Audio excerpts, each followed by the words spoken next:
Nalaman ni Master Ye na isa palang puppet ang kanyang napatay. Pero nalito siya dahil mayroon itong dugo at laman. Pagkatapos, nakita niya ang mga ginintuang tinak na papalapit. Na-realize niya na naloko siya, at ang totoong katawan ay nasa ilalim pa rin ng lupa. Tinataya niya na wala itong 3 metro ang layo.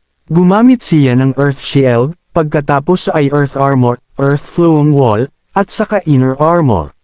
Wala siyang sapat na oras para gamitin lahat ng kanyang depensa.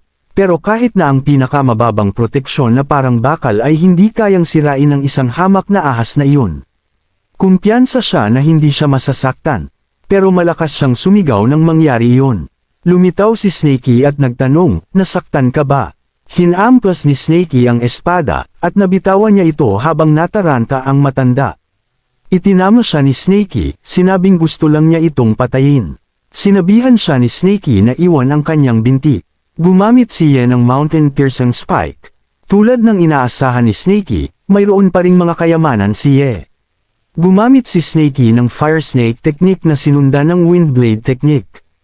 Pagkatapos ay Thunder Strike Technique. Hingal na si Snakey.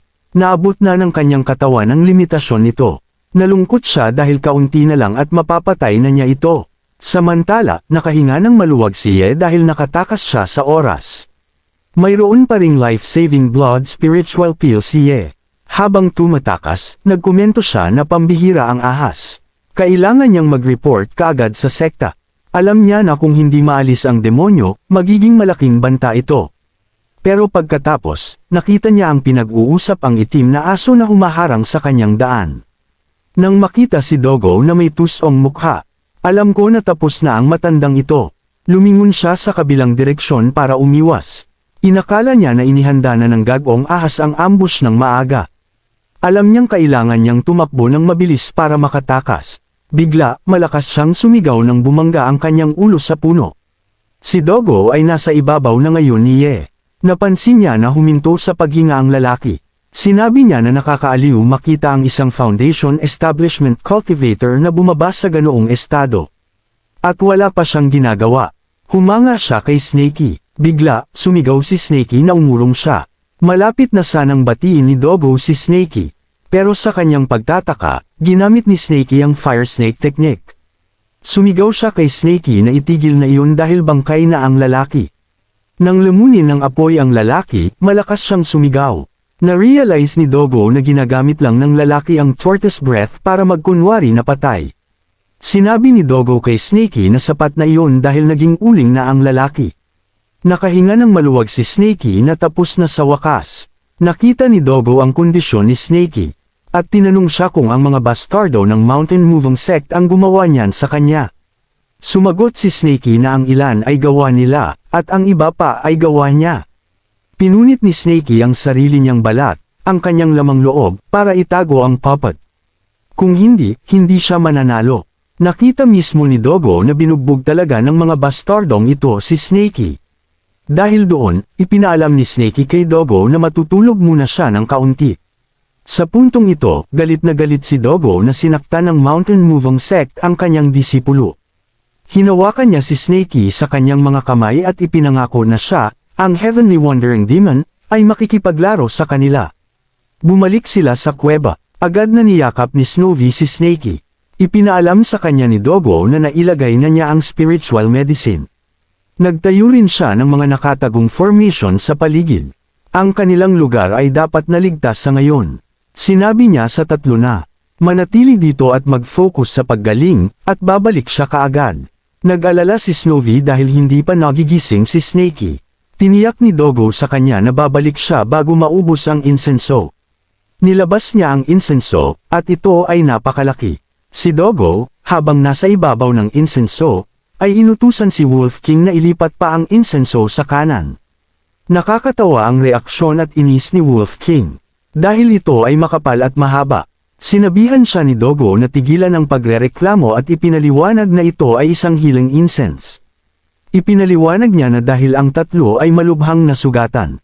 Kaya kung hindi ganoon kakapal at kahaba ang insenso, hindi ito magiging sapat. Kinumpirma niya sa kanila kung nakuha nila ang kanyang healing technique. Sumagot si Snowy ng oo. Sinabi ni Dogo sa kanila na gamitin iyon, at gagaling sila kaagad. Ginawa nila, at napansin ni Dogo na bumubuti na ang kanilang mga sugat. Inilagay niya ang mga pouch na nakuha niya kina Soihu, Zuzi, Yehai Chuan at sinabi kay Snakey na lahat ng iyon ay para sa kanya. At hindi niya iyon ginalaw. Ngayon na ang oras para sa kanyang paghihiganti. Sa Mountain Moving Sect Soul Lamp Hall may sumigaw, kasuya-suya. Ang lalaking ito, ang pinuno ng Mountain Moving Sect, si Shiyazi, ay nasa early stages ng Golden Core Realm. Nalaman niya na patay na ang ilaw ni Junior Brother Ye. Hindi siya makapaniwala na isang Foundation Establishment Elder ang namatay sa kagubatan. Mula nang siya ang mamuno, wala pang ganoong nangyari sa kanilang sekta.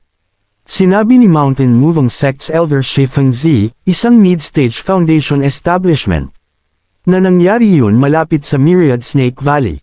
Nagtaka siya na baka gawa iyon ng ibang grupo mula sa Snake Catcher Sect. Kahit nakaakibat sila ng Snake Catcher Sect, mayroong patuloy na alitan sa pagitan ng mga sekta. Sumagot si Snake Catcher Sect's Elder Chen Daoling na ang 5 sekta sa ilalim ng pangangalaga ng Snake Catcher Sect ay lumagda ng peace agreement bago pumasok sa bundok. Kahit may labanan, nasa pagitan pa rin nila iyon. Sinabi niya na imposible silang pumatay ng isang Foundation Establishment Elder. Sumang-ayon si Yazi kay Brother Daoling. Sinabi niya na naglakbay si Daoling para pag-usapan ang mahahalagang bagay sa kanila. Para lang mangyari ang ganoong sakuna. Lubos niya itong ikinahihiya. Sumagot si Daoling na ayos lang dahil nasa parehong sitwasyon naman sila. Ang pagtukoy sa salarin pinag-isipan ni Yazi na kung hindi gawa ng isang cultivator. Baka isang demonic beast iyon. Ipinaliwanag ni Fengzi na imposible iyon. Ibinahagi niya na ang clone ni Senior Zuan Yang ay isa ring demonyo. Si Daoling ay napatay din sa lugar na iyon. Pagkatapos, nagsagawa sila ng masusing paghahanap sa loob ng ilang daang metro ng Myriad Snake Valley. At walang Foundation Establishment level demonic beast na nakita. At kahit na may ganoong hayop, ipinalagay nila na sa kakayahan ni Junior Brother Ye. Imposible na hindi siya nakatakas. Higit pa rito, nasunog ang bangkay sa halip na lamunin. Sa kanilang kaalaman, hindi ito mukhang gawa ng isang demonic beast sa lahat. Galit na galit si Yazi.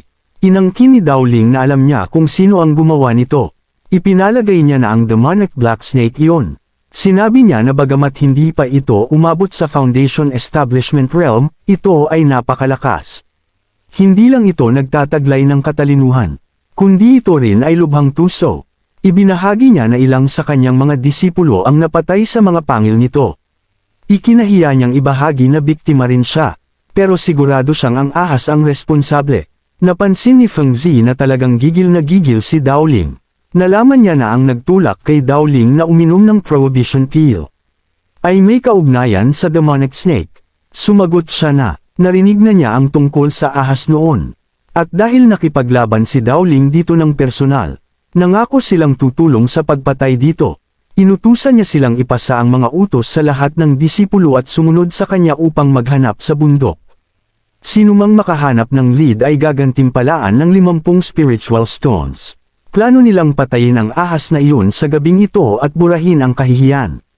Narinig iyon ni Dogo, at tulad ng inaasahan niya, puno ng mga taong mainitan ng ulo ang Mountain Moving Sect at hindi lang nila ito palalagpasin.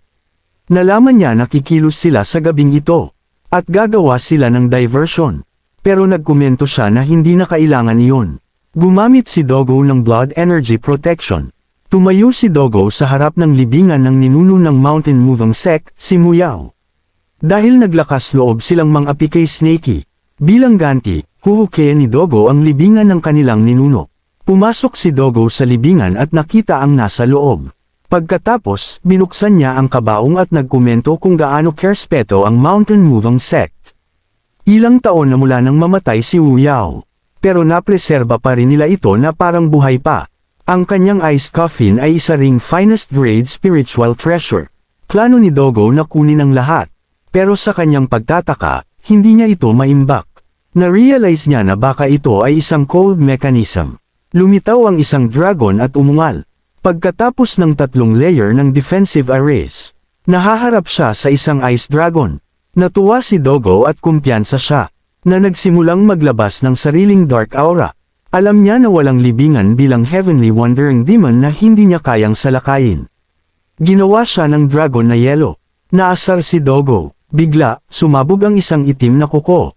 At lumabas ang dragon mula sa yelo. Galit na galit si Dogo, lalo na nang malaman niyang isa lang itong simpleng mekanismo ng libingan, pero naglakas loob itong mangarap na maging dragon. Pinagalitan niya ito at sinabihan na huwag maging masyadong mayabang. Si Dogo ay naging Heavenly Demon Descending Dragon. Noong panahong dominado niya ang lahat, walang silbi ang Mountain Moving Sect. Sa kalaunan, napansin ng mga disipulo ang kaguluhan kahit mula sa malayo.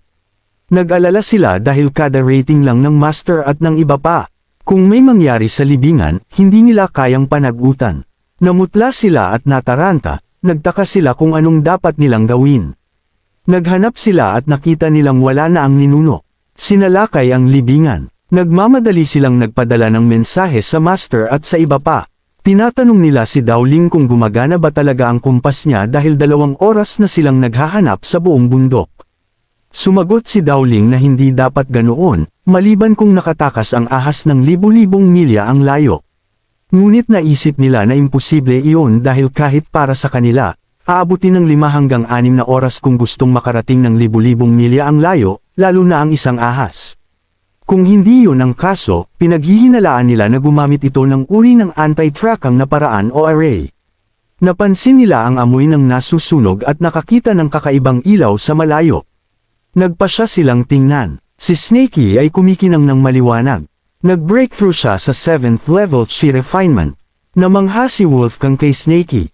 Nakalusot si Snakey sa huling yugto ng Chi Refinement. Itinuring niya itong malakas. Mapagkumbabang sumagot si Snakey na hindi siya kasing galing ng sinasabi nila. Ngunit ngayong nabanggit na nila, napansin ni Snakey na natakpan na ng gintong kaliskis ang kalahati ng kanyang katawan. Kung patuloy siyang lalakas, nagtataka siya kung matatakpan ng gintong kaliskis ang buo niyang katawan. Sa likuran, namula si Snowy habang hawak ang lumang balat ni Snakey at nagtaka kung anong nangyari. Bigla, narinig nila ang isang tumatawag sa Demon Snake na lumabas at mamatay dahil naglakas loob itong patayin ang mga disipulo ng Mountain Moving Sect. Magre-report na sana si Wolf King na mayroong tao, ngunit agad na tinakpan ni Snakey ang kanyang bibig at pinatahimik siya. Mula sa tunog, tinataya ni Snakey na mayroon pa ring distansya, hindi rin sila mahanap ng Divine Consciousness. Naisip ni Snakey na sinusubukan silang lokohin. Naglagay si Dogo ng array para sa kanila, kaya nagtitiwala si Snakey na dapat itong sapat na maaasahan. Sinabihan niya silang maghintay at tingnan, kung hindi gumana, kailangan nilang lumaban para sa kanilang buhay. Hindi mapigilan ni Snowy na mamula. Inasahan ni Yazzie na ang ilaw ay mula sa kanilang kasalukuyang lokasyon, ngunit nalito siya dahil walang anumang paggalaw. Inutusan niya ang lahat na hanapin sa lugar. Dumating ang isang ibon. Isa itong emergency summoning mula sa sekta. Nang basahin niya ito at nalaman ang laman, na sinalakay ang libingan ng ninuno, agad niyang inutusan ang lahat na bumalik sa bundok kasama siya. Pinanood sila ni Dogo mula sa puno, at nakakatawa para sa kanya na nagmamadali silang bumalik. Gusto pa niyang lalong ipahiya ang mga ito sa pamamagitan ng paghagis ng bangkay ni Wuyaw sa palikuran ng Snake Catcher Sect.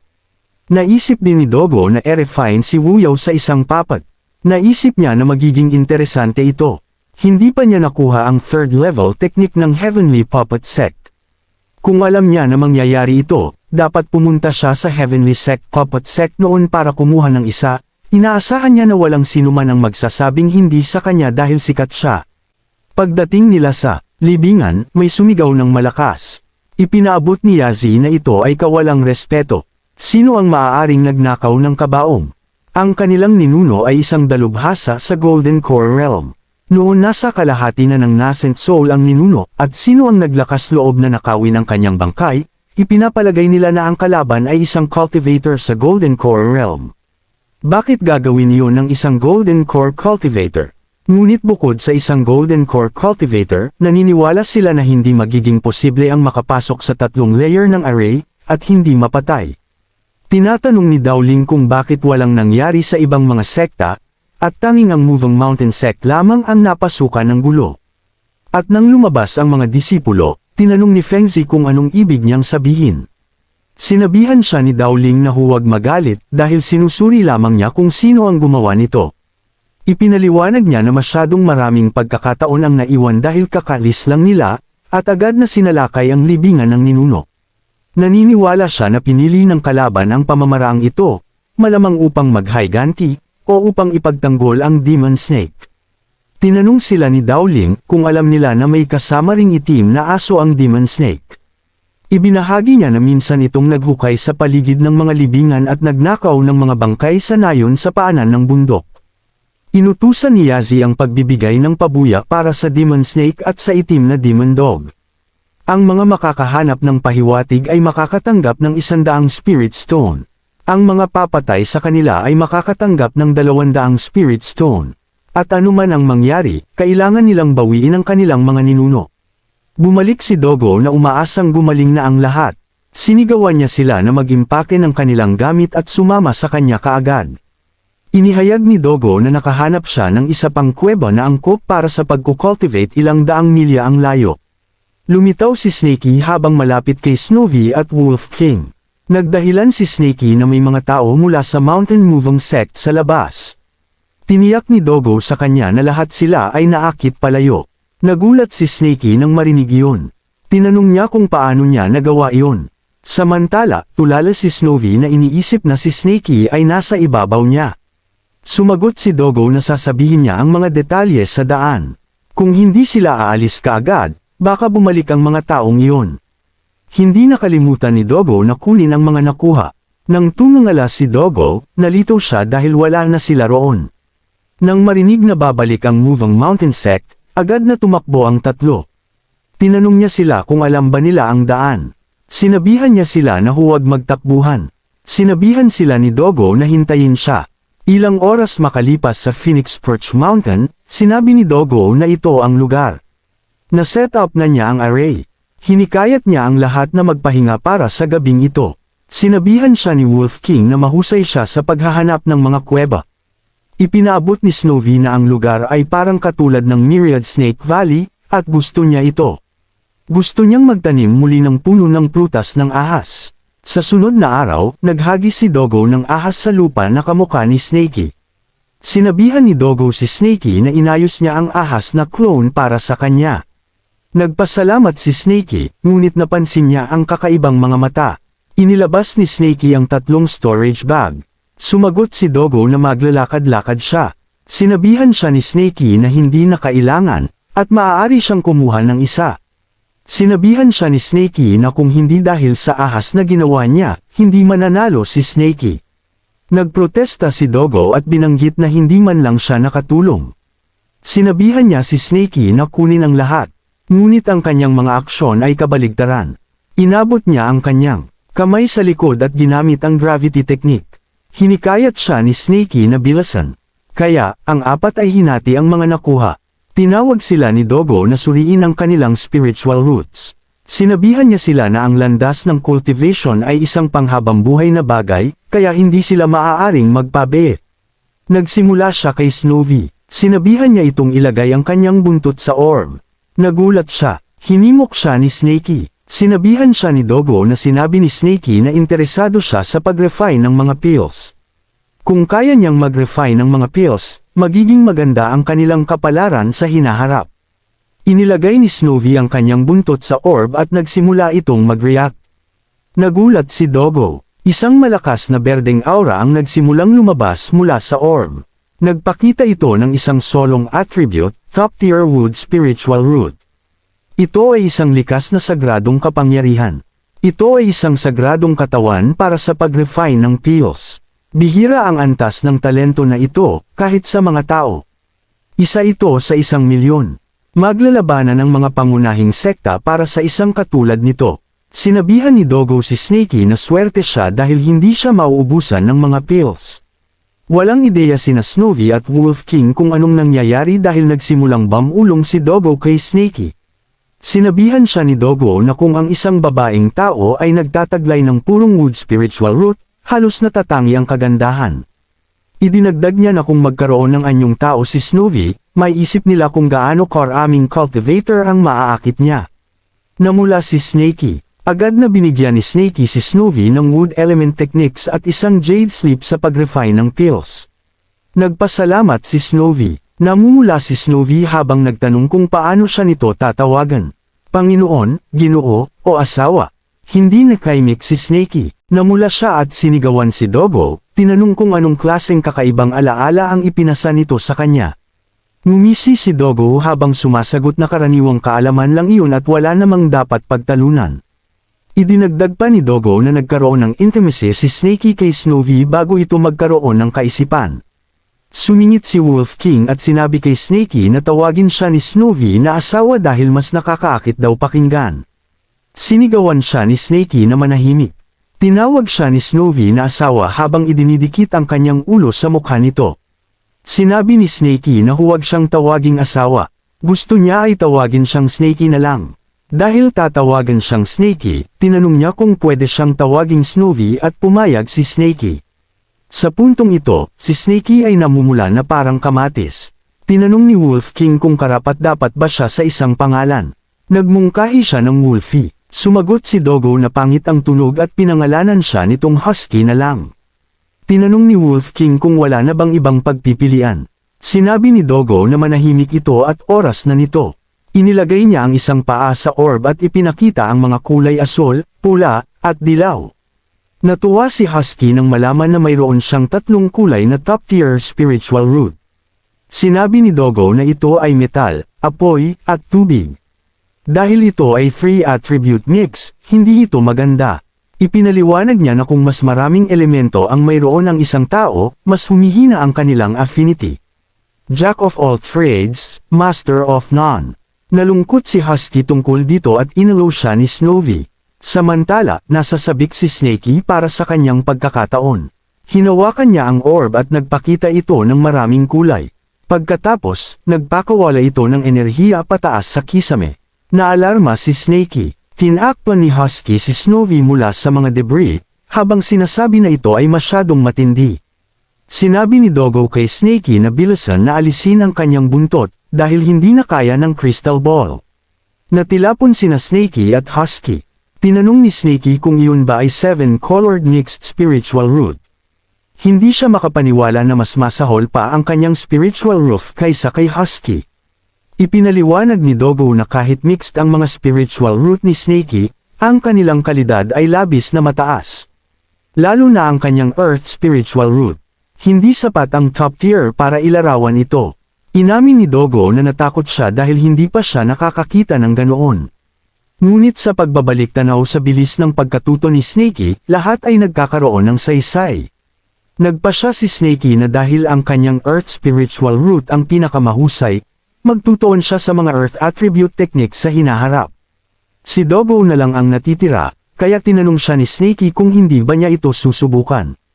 Nagpakita ang spiritual root ni Dogo ng isang dark purple na may kasamang nakakatakot na kidlat. Mula sa mga elemento metal, kahoy, apoy, tubig, lupa, hangin, kulog hindi niya iniisip na kasama siya sa alinman sa 5 elemento. Tinanong siya ni Snakey kung wala siyang spiritual roots. O baka ang mayroon siya ay isang dark spiritual root. Pagkarinig tungkol sa dark spiritual root, ngumisi si Dogo. Sinabi niya na nagustuhan niya ang tunog nun. Sinabi niya kay Snakey na nabawi niya ang ilan sa kanyang lakas. Dahil doon, papasok siya sa seclusion ng ilang sandali upang mag-breakthrough.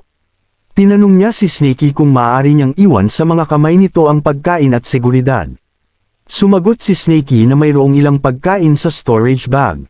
At tungkol sa seguridad, sinabi niya na hanggat hindi sila makakatagpo ng mga cultivator na mas mataas sa foundation establishment, magiging maayos sila. Isang buwan ang lumipas, may gumamit ng earth-piercing strike at isang malaking spike ang lumabas mula sa lupa. Ito ay si Snakey. Sinubukan niya pagkatapos ang earth flow ang wall.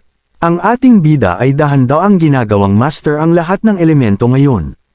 Isang earthbender avatar. Hindi niya inaasahan na magtatagumpay sa kanyang unang pagsubok. Nagdulot ito ng pagka-curious sa kanya kung alin ang mas malakas, ang kanyang spike o ang kanyang wall. Sinira ng spike ang wall kaya napagtanto ni Snakey na mas malakas ang spike. Pagkatapos nun, umilo ang mga bato. At binalot nito si Snakey habang ginagamit niya ang earth armor. Bagaman hindi kayang depensahan ng Earth Flowing Wall ang Spike ng mag-isa, ang Earth Flowing Wall na sinamahan ng Earth Armor ay dapat na magtagumpay. Mayroong 16 na Earth Techniques sa kabuuan. Nagtuon si Snakey sa pagiging master ng isang offensive at 2 defensive muna. Kung haharapin niya muli ang isang Foundation Establishment Cultivator, maaaring hindi siya manalo, ngunit dapat ay makatakas siya. Habang bumubuti ang kanyang mga techniques, hindi naman gaanong umuusad ang kanyang cultivation. Lahat ng kanyang minor nourishment pills at high-grade beast meat ay ubos na. Kailangan niyang mag-isip ng paraan upang makakuha pa ng mas maraming karne. Nagtaka siya kung paano ang pag-ensayo ni Snowy sa pill refinement. Determinadong mag-refine si Snowy ng minor nourishment pill para sa kanyang asawa. Ngunit nang makita ni Snakey na nagtatapon lang ito ng mga random na halaman ng magkasama, nagduda siya. Plano niyang ipat-testing muna kay Husky ang pills dahil may masama siyang kutob tungkol dito. Nagpasya siyang umuwi. Nakita niya pagkatapos si Husky na nakatago sa sulok at takot. At lahat iyon dahil gusto ni Snowy na subukan muna niya ang pills. Tinanong siya ni Snowy kung anong nangyari. Sumagot si Husky na lason ang pills. Nakita ni Snakey yun habang nagtatago siya sa likod ng palumpong. Naisip niya na manghuli na lang ng mga spiritual beasts. Pagkatapos, natagpuan ng ating MC ang mga napakalaking mammoth. Kumislap ang kanyang mga mata nang makita kung gaano kalaki ang mga ito. Hindi masama ang mga elepanteng iyon. Maliban sa mga sanggol at buntis na babaeng elepante. Kahit ang pinakamahina ay nasa 3rd level of spiritual awareness realm. Isa lang sa mga ito ay tatagal sa kanila ng ilang araw, lalo na ang pinuno. Inakala ni Snakey na ito ay isang demonic beast sa 9th level of spiritual awareness. Inaasahan niya na ito ay magiging isang kamanghamanghang pinagmulan ng sustansya. Naalarma si Snakey nang marinig niya ang mga yabag ng isang tao. Nagtaka siya kung sino iyon.